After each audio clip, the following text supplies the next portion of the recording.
Como entender e fazer uma análise mais justa do Brasil, não olhando apenas o presente, mas os últimos 30 anos? Na opinião do professor Robert Kaufman, da Universidade Rutgers de Nova Jersey, é importante entender que o Brasil foi uma ditadura. Hoje vive numa democracia, que antes convivíamos com a hiperinflação, hoje temos uma economia estável. E que sim, é uma democracia evoluída porque tem poderes independentes e imprensa livre. E que fazer comparações é até normal para as pessoas, e olha que fazemos várias, mas que é importante notar que problemas domésticos exigem soluções domésticas. Professor Kaufman, could you please tell us about your impressions about Brazil in this special moment? Because we had the two last years in Brazil were very important. In 2013, we had lots of protesters who went to the streets to complain about everything. Last year, we had a World Cup and a general election. Do you think Brazil is running well? Brazil is going through a very bad moment right now. I mean, there's no doubt about it. I thought that the protests in 2013 were a wake-up call in a number of ways. In the first place, although people from all sorts of backgrounds were involved in the protests, the people in the streets were predominantly from the middle class. And that reflected, I think, a huge demographic shift in Brazil. Depending on how you define middle class, Brazil is perhaps now 40 or 50% middle class, a much larger middle class than ever before in Brazil. We don't know what they want. I mean, the social science is only guessing at what they want. Oh, really? I think from the protests, there was a strong sense that people were dissatisfied with public services. It was triggered by bus fare protests over bus fare increases, but that very quickly mushroomed into a much broader set of complaints about schools, about the health system, about corruption. Certainly people were outraged at what they saw as police brutality.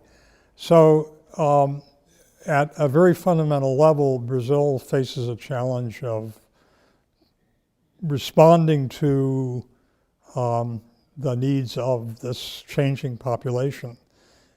And up till now, they've struggled. Brazil has struggled. Mm-hmm. So that's only one of the problems, but I think it is indicative of a range of problems that Brazil is facing right now. About middle class is going to the street to complain about everything. Is that good or bad? Because in the recent history in Brazil, a lot of social scientists in Brazil used to complain about the middle class is not interested in the country because they have more money, they have access to anything, so they don't need to support the state. Do you think it's good or bad? You have more people complaining, a middle class, the upper class, the low class. One of the good things about Brazil is it's a democracy. Exactly. Not a very always a very efficient or effective democracy, but it is a democracy.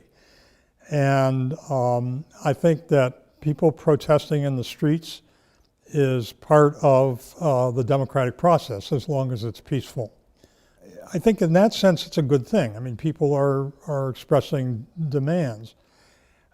It also, though, I think reflects a kind of an alienation, that people in the streets are in the streets because they don't have confidence that the political parties represent them effectively. Mm-hmm. They don't have confidence that the institutions like Congress or elected officials represent them. And so this was also a sign of problems for Brazil, of alienation, of upsetment with the system. And in fact, one of the interesting things about the protest was the rejection of parties. Mm-hmm. That the PT and other parties went out in the street and they were, sometimes violently, usually not, rejected, told to go home.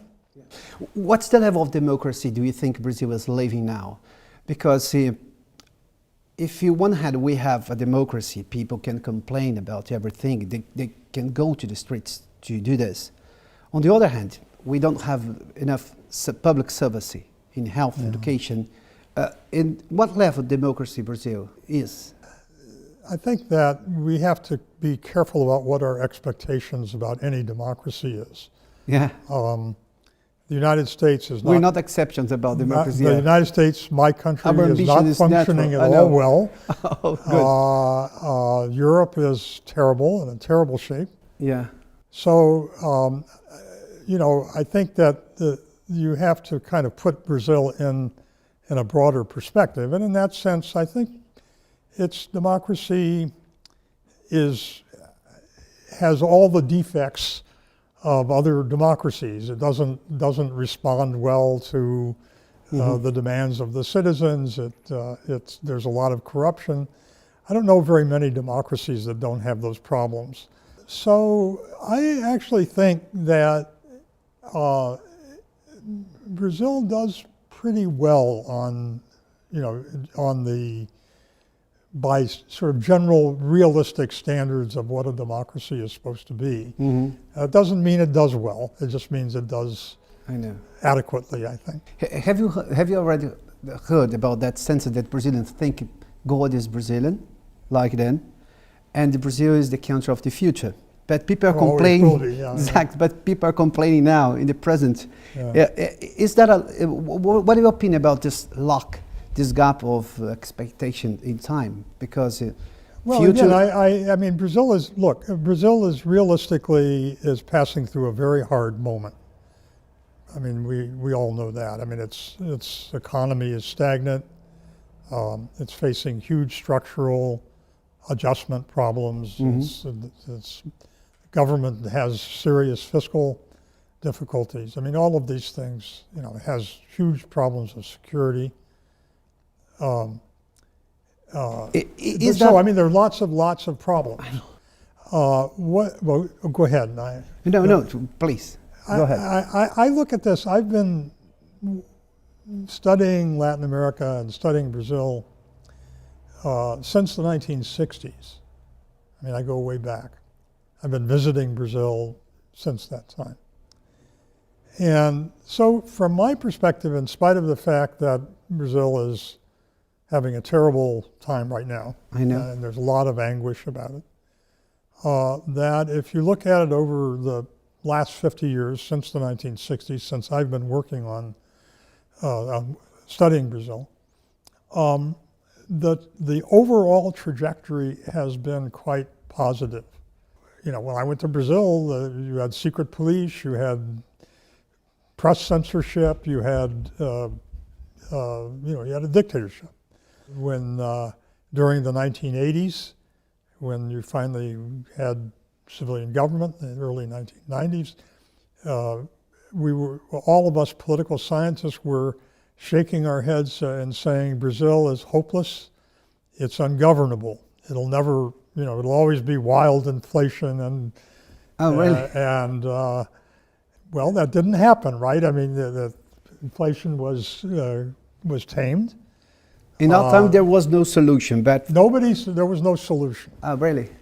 Well, there was, of course, as we now know, there was. Exactly. I mean, you know, so, and politics and the economy stabilized sometime around Fernando Henrique Cardoso, you know, 1995. Exactly. And there were real gains, I thought, under Cardoso. I think Cardoso, by the way, is not fully appreciated for his achievements in Brazil. I think he was a major president, a great president, because he did turn the corner for Brazil in many ways, or he not alone, but his administration. I think that when the PT started to gain votes, and when Lula was campaigning, and when was that, 2002? Exactly, yeah. People were saying, oh my God, this is the end of Brazil. It's the apocalypse. I used to go and be observer at this organization here in New York called the Council of the Americas, which is primarily a business organization. And the business people were saying, oh, there's going to be a meltdown, everything is going to crash. I know. Well, and I have to tell you, a political science, a Brazilian political scientist who's a friend of mine, who is not a fan of the PT, is more PSDB. I know. She said during the campaign, she said, I'll make you a bet. I said, what is it? She said, if Lula wins, nothing will change. And Really? And in fact, but did he say that in 2002? Yeah, okay. before he won. And my point is this: that even in so the PT came, people were very nervous, very worried. The fact is that the PT has many faults, so do all the other parties, but it became the government. And my friend is maybe not completely right. It's not that nothing happened, but there was no crisis. Exactly. Things went along. There are many ways that Brazil grew and improved during that time under Lula. There were social programs that were successful. So is that a signal of an adult democracy? Yeah, I mean, that's exactly right. I mean, it was a sign that Brazil, could have competition, it could have conflict, it could have debates, could have elections where power changed hands, and that became normal. I know. Now it was never normal in Brazil. That was something in the past was, you never knew whether the person who won the election would be allowed to take office. So that's an enormous step forward for Brazil. You're asking me what kind of a democracy. Exactly. It's a normal democracy. I mean, it has all these problems, but so do most democracies. What is the sign of a working democracy, it seems to me, is when you have free elections, where the winner actually can take over the government without worrying about being overthrown. I know. Where people have civil liberties, where there's a free press, where there's an independent Congress. Courts are not so great in Brazil, but they're pretty independent. Yeah. But that's a normal democracy. I think the Supreme Court was more independent in the past, but nowadays there's a lot of complaints about this. Yeah. Yes, that's true. But my point is this: that right now Brazil is going through a very hard time, and I mean I don't want to minimize the difficulties that Brazil is having. I think they face very serious problems. My point is only that they faced serious problems in the past, and have, where people have looked at Brazil and said, "Oh, things are terrible. We'll never get out of this out of this problem," and they do. And so my guess is that Brazil will, if it lives up to the historical record, will overcome the problems that it's facing right now. It won't overcome them perfectly. Yeah, but it'll overcome them. Professor, my question now is natural for countries, for nations, or for young democracy like Brazil to make comparisons? Because we make a lot of comparisons. Yeah. We compare Brazil, Chile, with India, with South Korea in terms of education, health, public system, and of course, trade, especially trade. When the comparison is with Chile. Chile is more open, is an open market. So what do you think about this aspect in Brazil? Why we are quite closed? Well, I mean, first of all, large economies tend to be more closed than small economies. I mean, that's just a natural pattern, that small economies are more dependent on trade. So if you compare Brazil with Chile, you're comparing a giant economy with a quite small economy that is clearly trade dependent. You can't expect Brazil to be like Chile. It's there's too big, it's too large a domestic market. It's never going to be as open. But do you think it's a question of inefficiency or a question of choice to protect? Well, I think it's both. I think it's both. Both? Yeah. I mean, the trend in public policy over the last, certainly during Dilma's mandate, and maybe earlier under Lula, the trend was away from a more open economy. So that it was deliberate at some level. It also, though, is a problem of inefficiency. I mean, you have ports that are, lessons in inefficiency. Yes. The trucks lined up for days and miles. You have airports that are in terrible shape. You have roads getting from the airport in Sao Paulo to the center of Sao Paulo is a adventure. It can take hours and hours. When I go to Sao Paulo, I never know, for example, when to leave for the airport, because I don't know whether it's going to take an hour and a half or 2 hours or 3 hours. So those are all, I think, structural problems. They're not problems of policy exactly, but they certainly impede the growth of exports. Let's make a comparison, an internal comparison. If you look at the past, at the time of dictatorship, and now the democracy, we had a very fantastic achievement for people. Democracy is much, much better than any kind of dictatorship. Right. But if you look at the 80s in Brazil, the infrastructure was quite good for that time. Not the best, but quite good. If you look at now, the infrastructure in Brazil is terrible. If you look at the size of the country, the aspirations of the country, the ambitions of the country, why don't you think that we change this in the same? Why isn't there? Exactly, yeah.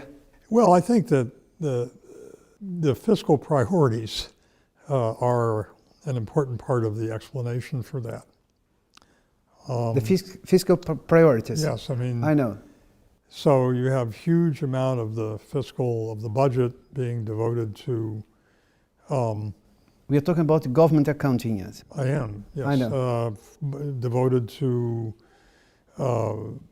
pensions for the middle and upper middle class. I think that the Lula government, one of the good things it did was to start to direct some money to the poor segments of the population, but the bulk of social spending still benefits the upper and middle tier of Brazilian society. And it takes up a huge portion of the budget. There are other areas which are also very high expenditure areas. Now, if you, in a perfect world, you could reallocate some of that money in the direction of infrastructure, in the direction also not only of infrastructure, but education, of health, human capital, Brazil would be much better off. But that's a very difficult, politically very difficult thing to do. Let's talk about a very controversial issue in Brazil. It's Bolsa Família. Part of the population believe that Bolsa Família was fantastic because Bolsa Família brings some people from the poverty. Right. What's everything? Of course, this is good, but part of the population, and believe me, believe that these people is going out of the job, of the normal job, because I have some pension, I have some money from government, some benefit from government, so I don't have to work. It's this two parts of the people think differently, but about the same issue. It's a question of social issue, very important in a country like Brazil. It's a developing country with poverty and a lot of people. Right, enormous poverty. Exactly. Yeah. In your opinion, Bolsa Família is good or bad? I think it's been a very good program. Exactly. First of all, it doesn't cost very much. Yeah. I don't have the latest statistic, but not more than about a half a percentage of the gross domestic product is what the expenditure is. So it's a very minor expenditure from the point of view of the government. I may be out of date on this. It may have gotten more, but not much more. It is very well targeted. There's very little evidence of corruption or clientelism or vote buying. So it's a very clean program politically. Gets to the people it's intended to reach. It's hard for me to think that it keeps people out of the workforce because you have one of the things you do have in Brazil is a very low unemployment rate. So people are employed. Now the big question in my mind about Bolsa Família, I think it helps poor families, and I think that's good. The big question is whether it will succeed in its other objective, and its other objective is to build human capital for the next generation. So the theory, as you know, of Bolsa Família is we're going to give you an allowance. You have to use that allowance to improve the education and the health of your children. In this case, the country has to improve its education. And so the question would be, is that generation going to be stronger, better in human capital than the present generation? I don't think we know yet the answer. We do not have this answer now. I think we need more information. I don't believe that we are necessarily negative. It's just I'm not sure. One of the problems is that the Bolsa Família increases the demand for schools, but it doesn't necessarily increase the supply of quality education. So a young person who's a beneficiary of the Bolsa Família may be going longer to school, but the schools may not be very good. So there has to be, I think, more action on the supply side of the educational story, of bringing better education to the people who are getting benefited from the Bolsa Família. Mm-hmm. Do you believe that the Brazilian officials are ready to attend the new demands from the market, from the society? Yeah, I'm talking about people who work for government, yeah, in the ministries, the government. Do you think these people are ready? Talking about education, well-prepared labor force. Yeah. Because there's a big connection in Brazil. Everything, if you put Brazil in another reality, everything depends on the government in Brazil. All the time you needed to talk, what Brazil thinks about this. Yeah, I think that's right. Yeah. People are very focused on the much more than in the United States. Probably. I'm not sure about that, but probably. Yeah. They're very focused on the federal government here too. The federal government for the last 5 or 6 years has been pretty paralyzed. I mean, with the division between the president and the Congress, there has not been a lot achieved. To your question about whether people in the government are prepared, I'm not sure I can generalize about that. I think there are very competent people in the government, very, very competent people in the opposition, people who have a very public interest at heart. But politicians in Brazil are like politicians in most places. They also have personal ambitions that may not be well aligned with the public interest. So, political parties in Congress want control of patronage. They want campaign funds. They want to advance their own careers, and a lot of times that is counterproductive. Do you think it's a great distance between what government does and what the society demands? I think there is always a distance between what any democracy. It's not new in Brazil. It's definitely not anything different in Brazil. I think that there is. It depends on who is making the demands. I mean, one of the things the last election showed, for example, was that low-income people in Brazil felt the government was doing well for them. You know, they preferred Dilma to Aécio, and you know, if we respect their judgment, it's because they felt they were getting a better deal. Obviously, that's not the way people felt, you know, São Paulo in the south of Brazil. Where I think the government has fallen down, and it isn't only the PT, it also was the Cardoso and the government before, is that they're just struggling very hard to provide the population with first-class, first-world public services. The schools are terrible, terrible, the public schools. You were saying before at some point about the middle class, or quoting other people as saying the middle class have kind of opted out of the public system. That's absolutely true. You know, that a middle class person who of modest income, I'm not talking about the upper middle class, I'm talking about a modest income, will save and struggle to send their kid to, if they can, to a private school. There's why? no future for them. Huh? With Why? this education, there's no future for them. Yeah, if they do not send their kid to a private school, and they have to send them to a public school, they know certain things. They know this child will not be able to get into to pass the entrance test, the vestibular, to get into a decent university. So they've, in effect, opted out of the public school system. So those kinds of things are not meeting, you know, you're asking about what doesn't meet the needs. I mean, those kinds of things are really not meeting the needs of a very large and growing segment of the Brazilian population, the middle class. Now, in fairness, more poor kids are getting educated, more poor kids are getting access to medical care, but the quality is not very good.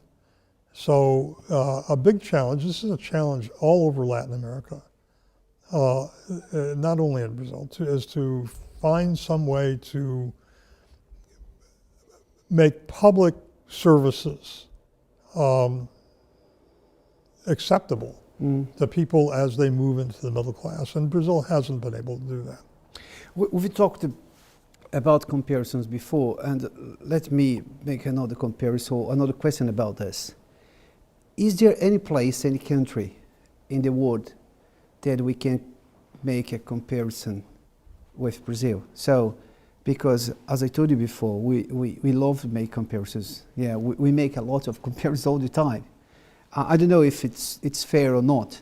It's reasonable. Yeah. It's reasonable, but is there some place that, okay, that country has to be compared to Brazil because they did well. They did very well what they should did, they should done. So in this terms, is there this place? Is there a South Korea? A good Brazil. Well, let me think about that for a moment. Again, I don't mean to sound overly optimistic. I don't want to provide happy talk. But if you compare Brazil with the other BRICS, you know, if you compare it with India or Russia or South Africa, but Russia's quite... Or China. Yeah. I mean, you know, Brazil, I would much rather live in Brazil than in any of those other countries. If you compare it with other big Latin American countries, Mexico, Argentina, Venezuela, I mean, these are not countries that are compare favorably with Brazil. Now, it is the case that if you look at South Korea or Taiwan, those two East Asian countries, those seem to have a much better record. And I guess those are the countries that Brazil likes to compare itself to. I haven't been to Taiwan. I've been to Seoul. I've been to Korea. I know. And I have to say, I mean, I'm not an expert in East Asia. I didn't go outside of the capital. But I looked around the capital, and what I saw was everywhere I went fairly all over, people well-dressed, very clean, very free of crime, pretty efficient. And I thought to myself, 50 years ago, 60 years ago, these people that are walking on the street very well dressed and free of crime, their grandparents, or sometimes their parents, were living in huts in the countryside and with dirt floors. I mean, Korea was, 60 years ago, an incredibly poor country. And today, it's, as you know, gone beyond, way beyond Brazil. Not way beyond, but quite a bit beyond. And it's a democracy. So it certainly has problems, but it's doing well. What's its secret? And is it a fair comparison? I guess that's the question. I mean, if Brazil had only changed this or that, would it be like Korea? I think Korea had a number of factors that are impossible at this point for Brazil to emulate. It had a huge land reform back in the 1950s.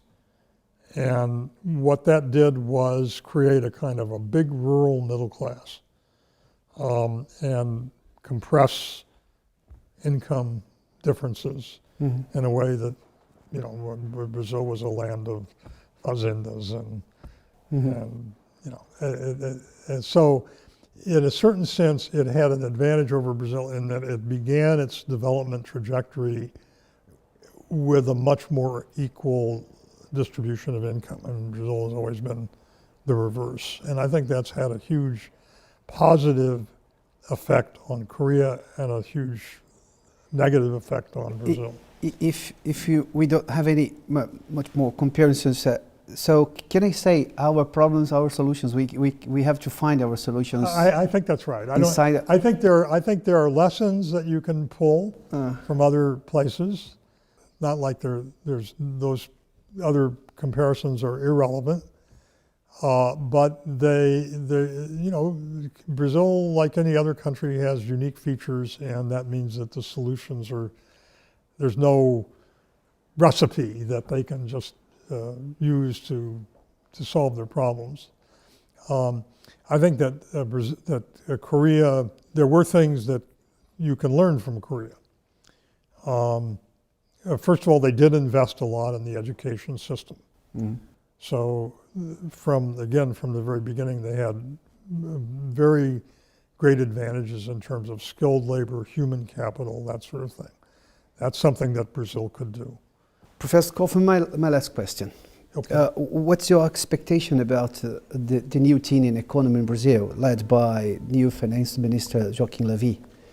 I think it's a good sign. I think that the question in my mind during the election campaign was whether Dilma would, several years before, had a very reckless macroeconomic policy. I mean, she was moving in the direction of serious deficits and big inflation problem, not like it was in the 90s and the 80s, but worrying.